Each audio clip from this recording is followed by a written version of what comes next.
Hola mis amigos del cine, yo soy Jerónimo Rivera. El rodaje es uno de los momentos favoritos de casi cualquier cineasta. Las luces, las cámaras, el equipo de producción, la amistad que se vive entre los miembros del equipo, los actores, todo esto genera una adrenalina y una emoción que a muchos cineastas les encanta. Pero imagínense ustedes un rodaje que dure 2 veces o 5 veces más de lo habitual, que cueste el doble del presupuesto, que se haga en una selva con unas condiciones insalubres, en donde el actor está al borde de la muerte, donde el director está al borde del suicidio. Esto y mucho más fue lo que ocurrió durante el rodaje de la película Apocalypse Now de Francis Ford Coppola. Por eso hoy en mi película hablaremos de Apocalypse Now. En 1972 Francis Ford Coppola hizo su obra maestra, El Padrino, una de las películas más admiradas y exitosas de la historia, entre otras cosas mi película favorita, y 2 años después repitió con El Padrino 2, otra magnífica película que también se llevó todos los premios y todo el dinero de la taquilla.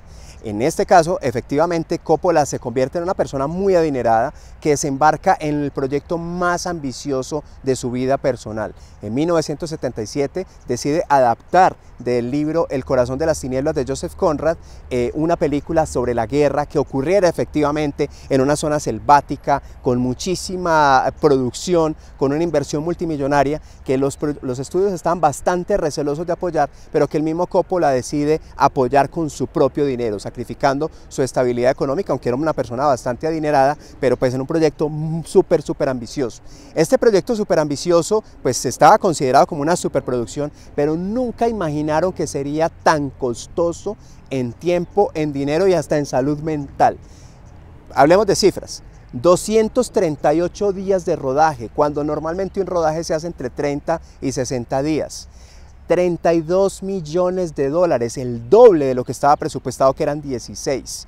Y entre otras cosas, intentos de suicidio de parte del mismo Coppola y un infarto ocasionado al actor principal, que se mantuvo callado durante todo el tiempo para evitar el pánico entre los productores, pero que casi le cuesta la vida al actor Martin Sheen.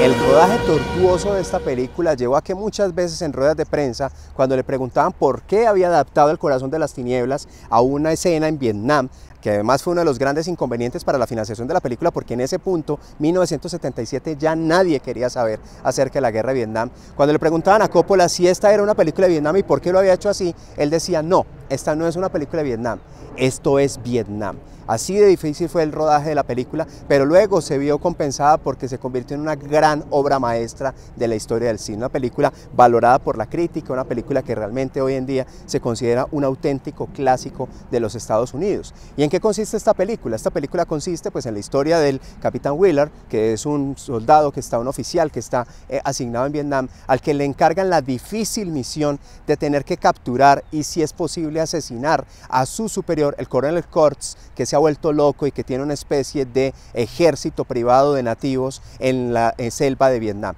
Es una película pues realmente muy compleja en su forma de mostrarse, y donde no solamente se parece tanto al corazón de las tinieblas, sino donde también nos recuerda a otros rodajes malditos como el de Aguirre, La ira de Dios, la famosa y muy complicada película dirigida por Werner Herzog y protagonizada por otro personaje tan insoportable como el Marlon Brando de Apocalypse Now, que fue el señor Klaus Kinski. Seguramente hoy, si algún director de los Estados Unidos le proponen hacer una película sobre la guerra de Vietnam, escoge un lugar cercano a Los Ángeles en donde pueda trasladar el equipo, inclusive hasta una pantalla verde. Sería muy fácil realmente hoy hacer una película de estas características. Pero Coppola no era una persona de hacer retos fáciles. Coppola decide trasladarse a la selva misma, trasladarse a un lugar cercano a Vietnam. Recuerden que la guerra había terminado hace 2 años apenas, y se va efectivamente para Filipinas. En Filipinas el presidente era un dictador llamado Ferdinando Marcos, quien pues hace una buena relación con Coppola y decide hacer un acuerdo con él para prestarle todos los helicópteros del ejército filipino. Y esto pues era maravilloso para la película porque así estaba considerando y así estaba haciendo lo que Coppola quería, la gran película americana, una película espectacular con helicópteros, explosiones y un montón de cosas impresionantes, pero pues tenía un pequeño inconveniente. Filipinas estaba en ese momento en una guerra civil, entonces varias veces ocurrió que en plena grabación, mientras los helicópteros volaban por encima del plató, lo que pasaba era que Coppola veía cómo los helicópteros volteaban en otra dirección porque iban a atacar guerrilleros. Entonces pues esto obviamente era un gran inconveniente.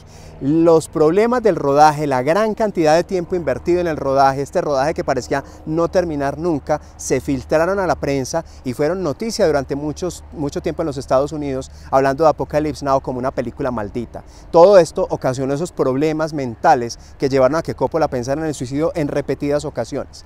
Sumado a todo esto, Coppola decide irse para la selva con su familia, su esposa y sus dos niñas pequeñas, una de ellas Sofía Coppola, conocida hoy como una gran directora de cine. Entre otras cosas, pues la presencia de su esposa fue muy importante porque él le encarga, seguramente para que no se aburriera, que hicieron detrás de cámara de la película una especie de documental, y ese documental puede verse hoy, se lo recomiendo muchísimo, ahí cuentan muchas de estas historias, se llama Corazones en Tinieblas, dirigido por Eleanor Coppola, la esposa de Francis Ford Coppola. Otro punto importante es que durante el rodaje pasaron muchísimas cosas, algunas de ellas, por ejemplo, un tifón que destruyó muy buena parte de los escenarios de la película, que habían costado muchísimo dinero hacerlos, construirlos, porque Coppola no quería hacer nada falso, quería hacer cosas que fueran realmente muy auténticas. Aparte de ese tifón, en otra de las escenas en la que Martin Sheen, el actor, estaba completamente borracho, Coppola lo enfrenta con sus miedos interiores y el actor se mete tanto en el papel que termina dándole un golpe a un espejo, ocasionándose una herida muy profunda que estuvo a punto de desangrarlo. El pobre Martin Sheen estuvo al borde de la muerte por lo menos 2 veces durante ese rodaje. Todas estas características hacen que la película realmente sea una película mítica por lo buena, por lo clásica, pero también por lo problemática que fue. Y después del corte, que salió en 1979, Coppola ha hecho 2 cortes más con los que ha estado un poco más de acuerdo. Primero hizo Apocalypse Now Redux en el año 2001, en donde pues es un corte como de más de 4 horas, y luego hace muy poco, en 2020, en plena pandemia, lanza el Final Cut con su película ideal, con la película que realmente él hubiera querido estrenar. En toda película el elenco es supremamente importante, y mucho más si es Hollywood, en donde los actores son los que venden la película. Por eso Coppola pensó para el personaje principal en actores de primera línea como Robert De Niro o Al Pacino, que ya habían trabajado con él en la saga del Padrino, pero ellos y muchos más rechazaron el papel. Entonces pues Coppola toma la decisión finalmente de contratar a Harvey Keitel, otro actor bastante emblemático de películas de Martin Scorsese y de todos estos directores de este nuevo Hollywood de los años 70. Harvey Keitel se interna en la selva filipina, graba y ruedan con él muchísimas escenas, pero en algún momento a Coppola se le mete en la cabeza que ese no era su personaje protagónico y lo despide. Después de despedirlo, contrata a Martin Sheen, quien finalmente termina siendo el papel protagónico a pesar de que no era un actor tan conocido. El otro personaje importante era el coronel Kurtz, y Coppola no tuvo absolutamente ninguna duda en seleccionar al gran actor Marlon Brando. Marlon Brando es un actor enorme, pero es un problema aún más grande, porque pues, los estudios no querían trabajar con él y todo esto era bastante fundado, y Coppola se daría cuenta por qué. Efectivamente, Marlon Brando fue una pesadilla desde antes de iniciar el rodaje. Primero que todo, exigió $3 millones por solo 3 semanas de filmación. Y cuando se retrasó tanto el rodaje, Marlon Brando estuvo a punto de decir: yo no voy a hacer la película y no voy a devolver el $1 millón de anticipo que ustedes me dieron. Cuando finalmente Coppola puede convencer a Marlon Brando de que vaya al rodaje, llega al rodaje con un sobrepeso excesivo con el que Coppola no contaba. Aparte de eso, se mantenía borracho, no había leído ni siquiera el guión en su primer momento, fue complicadísimo, odiaba a Dennis Hopper, que es uno de los grandes actores de la película, que además salió nominado al Oscar, pero Brando lo odiaba y exigió no tener que hacer escenas con él. Aparte de eso, las 3 semanas fueron exactas, prácticamente Marlon Brando no le regaló ni una hora al director para terminar la película, y por eso y por muchas cosas más fue completamente complicado trabajar con él, a pesar de que cuando lo vemos en la película es absolutamente brillante. Marlon Brando sale en esta película menos de 20 minutos, pero todos recordamos su papel porque era efectivamente un gigante de la actuación, pero también una pesadilla para cualquier director. Otros de los actores que salen en la película pues son efectivamente Dennis Hopper, y un dato curioso por si no lo sabían, un muy joven Lawrence Fishburne estuvo expuesto a semejante pesadilla de rodaje. Tenía solo 14 años. En primera instancia esto es casi ilegal porque pues era un menor de edad y estuvo sometido en rodaje con drogas, con problemas de salud y con todos los inconvenientes que hemos dicho anteriormente. Para los que no lo recuerden, Lawrence Fishburne es el famoso Morfeo de la película Matrix.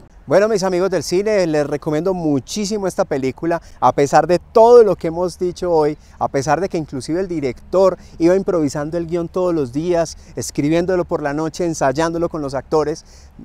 La genialidad está en que salió una película maravillosa, una de las películas más importantes de la historia del cine. Según el American Film Institute, la número 30 de las películas más importantes de la historia. Ganó Premio Globo de Oro, ganó Oscar, ganó BAFTA, ganó la Palma de Oro en el Festival de Cine de Cannes. Y todo esto es porque realmente es una gran película.